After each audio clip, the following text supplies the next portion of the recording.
Blogs and my new another blog video. আশা করছি তোমরা ভীষণ ভালো আছো আর আমিও ভীষণ ভালো আছি। বিয়ের পর থেকেই দেখছি যত রাজ্যের কাজ যেন আমার ভোর ভোর থাকতেই হচ্ছে, সেই জন্য তাড়াতাড়ি ঘুম থেকে উঠতে হচ্ছে, বেশি সময় ঘুমানো হচ্ছে না। তো সকাল সকাল ঘুম থেকে উঠে আবার আজকে চলে এসেছে একটা সুন্দর কাজ মেটানোর জন্য। বিয়ের আগে থেকে এই কাজটা আমরা পেন্ডিং এ রেখে দিয়েছিলাম, তো সেটার জন্যই ট্রেন দাদাকে টাটা বাই বাই করে আমরা যাচ্ছি সেই কাজের উদ্দেশ্যে। বুঝতে পারছো এই সকাল সকাল ঠান্ডার মধ্যে শাড়ি পরে উঠে এতটা রাস্তা আসার পর কি কাজ করতে যাচ্ছি। আজকে আবার আমার বিয়ে করার ভীষণ ইচ্ছা হয়েছে, মানে ডেটটা আমার ইচ্ছাতেই ফিক্সড হয়েছে। আমরা আজকে আবার নতুন করে বিয়ে করতে যাচ্ছি। 19 জানুয়ারি ছিল আমাদের অফিসিয়ালি বিয়ের ডেট। এত বছর ধরে প্রতিবার ঝগড়ার পর ব্রেকআপ করে দেবো এই কথাটা না শোনালে বোধহয় আমার ঘুম আসতো না। এখন কি করে কি করব সেটাই ভাবছি। A few inches later.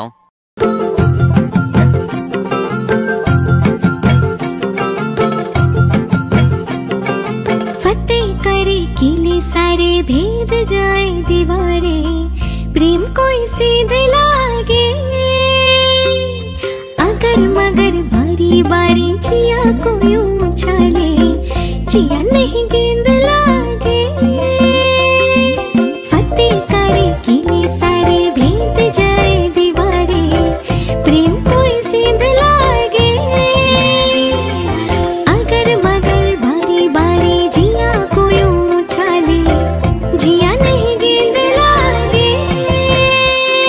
আজকে দিনটাকে একটু আলাদাভাবে রাখা হয়েছিল, কারণ ভেবেছিলাম আমরা দুজনে মিলে অনেক মজা করে দিনটাকে কাটাবো। আমাকে আস্তে আস্তেও বলছিল এবার থেকে ঝগড়ার পর আর ব্রেকআপের কথা শোনানো যাবে। ফুল জিনিসটা কিন্তু ছোটবেলা থেকেই অনেক প্রিয়। রাস্তায় একটা সুন্দর ফুল দেখতে পাই আর সেটাকে হাতে নিয়ে অনেকক্ষণ ধরে মাথায় গোছার চেষ্টা করছিলাম।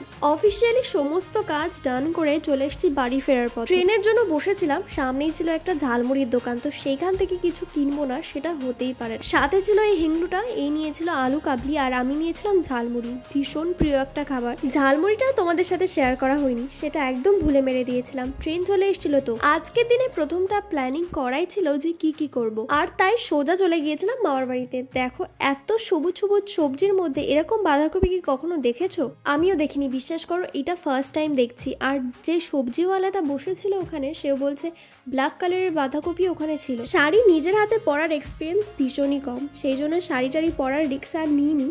একটা সুন্দর কুর্তি পরে চলে এসেছিলাম আমার ফেভারিট একটা রেস্টুরেন্টে। বিয়ের আগে থেকেই প্রায় এই রেস্টুরেন্টে অনেকবার আসা হয়েছে, কিন্তু বিয়ের পর এই প্রথম আসা। আজকে প্রথম থেকেই ঠিক করা হয়েছিল বাড়িতে কোনো রকম রান্না বান্না হবে। যেহেতু এই দিনটাকে খুব একটা বড় করে সেলিব্রেট করতে পারিনি, সেই জন্য ভেবেছিলাম সবার সাথে একটু ছোট করে দিনটাকে সেলিব্রেট করা যায়। অনেকবার আগে ক্যাফেতে আসলেও তোমাদের সাথে এই ক্যাফের ফুল ডেকোরেশনটা শেয়ার করা হয়, তো আজকে ভাবলাম যে আমার সাথে সাথে এই ক্যাফেটা তোমরাও পুরোটা ঘুরে দাও। ক্যাফেটার মধ্যে বার্থডে সেলিব্রেশনের জন্য আরো একটা সুন্দর ডেকোরেট করার রুম আছে। প্রতিবার গিয়ে আমরা সেখানেই বসতাম, কত সুন্দর করে সাজানো গোছানো আছে। তাই নেক্সট বার ইচ্ছা আছে আমাদের ম্যারেজ অ্যানিভার্সারিতে, মানে অফিসিয়ালি ম্যারেজ অ্যানিভার্সারিতে দাদা বৌদি রেস্টুরেন্টে যাব। আমি অবশ্য ফার্স্ট টাইম যাব, ওর অনেকবার যাওয়া আছে আগে। কিছুদিন অন্তর অন্তর রেস্টুরেন্ট থেকে না ঘুরে গেলে আমার মনে হয় যেন কি একটা খাওয়া হয়নি, খাবার জন্য আমাকে টানে। মানে সিরিয়াসলি আমি খাবার দেখলে ঠিক থাকতে পারি না, কিন্তু সত্যি কিছুই খেতে পারি না। মানে আমি এক প্লেট বিরিয়ানিও ঠিক করে শেষ করতে পারি না।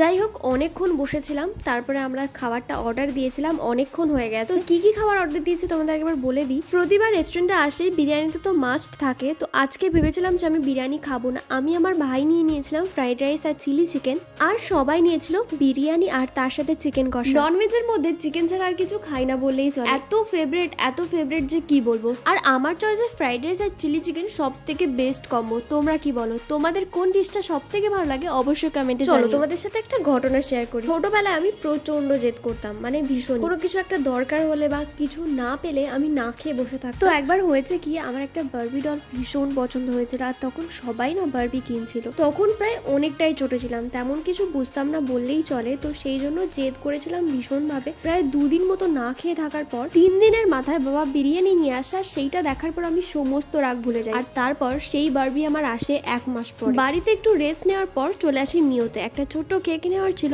একটু ছোট করে সেলিব্রেশন করবো না আজকে দিনটা, তা হয় না। খুব বেশি বড় একটা কেক নেব না, দুজন মিলে সেলিব্রেট করবো, সেই জন্য একটা ছোট্ট পেস্ট্রি নেওয়ার ছিল যাতে এই দিনটাকে আমরা মনে রাখতে পারি। আর পরের বছর ভেবেছি একটা বড় কেক নিজের হাতে বানাবো। আমার মনে হয় যে সমস্ত হোম বেকাররা আছে তাদের নিজেদের জন্য বা নিজেদের কোনো স্পেশাল ডেতে কেক বানাতে গেলে প্রচন্ড অস্বস্তি লাগে, মানে নিজেদের জন্য তারা কিছু বানাতেই চায় না, সেই জন্য দোকানটাই প্রেফার করে। যাই হোক, একটা কেক আমাদের নেওয়া হয়ে গেছে। বাড়ি ফেরার পথে এই দোকানটার সামনে দাঁড়িয়ে আমাকে বললো যে কোন ফুলটা তোমার সব থেকে পছন্দের। তো অবশ্যই গোলাপ আমার ভীষণ প্রিয়, তবে লাল গোলাপ তো সবসময় নেওয়া হয়। এইরকম হলুদ গোলাপ বা এরকম রঙিন রঙিন গোলাপ আমার আরো ভালো লাগে, তবে লাল রঙের গোলাপটি কিন্তু সব থেকে বেশি চোখে লাগছে। তোমরা কি বলো, তোমাদের এর মধ্যে কোন গোলাপটা সব থেকে বেশি ভালো লেগেছে? তো একটা সুন্দর দেখে হলুদ গোলাপ আমাকে গিফট করে। আর এদিকে দেখো প্রচুর রঙের রঙের ফুল রয়েছে যাদের নাম আমি হাফ জানি না। তো এই যে আমার গোলাপ আর কেক নেওয়া কমপ্লিট। ছোট থেকে ফুল জিনিসটা ভীষণই একটা পছন্দের জিনিস আমার কাছে, আর গিফট হিসেবে একটা ফুলের থেকে সুন্দর আর কিছুই হতে পারে না। ফুলটা পেয়ে আমার ভীষণই আনন্দ হচ্ছিল। যাই হোক, রাস্তায় যেতে যেতে একটা ফুচকার দোকান পেয়ে গিয়েছি। অনেকদিন বেশ জমিয়ে ফুচকা খাওয়া হয় না, তো আজকে একটু বাড়ির জন্য বেশি করে ফুচকা নিয়ে যাব, বেশ জমিয়ে খাওয়া যাবে সবার সাথে। আজকের এই সুন্দর দিনটাকে অনেক অনেক সুন্দরভাবে কাটিয়েছি। তাহলে আমরা বাড়ি গিয়ে ফুচকাটা খেতে থাকি। আর আমার ভিডিওটা যদি তোমাদের ভালো লাগে অবশ্যই ভিডিওটাকে লাইক করে দিও, আর আমার চ্যানেল যদি নতুন হও তাহলে একটা সাবস্ক্রাইব করে দিও, আর একটু সাপোর্ট করো যাতে আমার ফ্যামিলি তোমাদের ভালোবাসা 13K কমপ্লিট হয়ে যায়।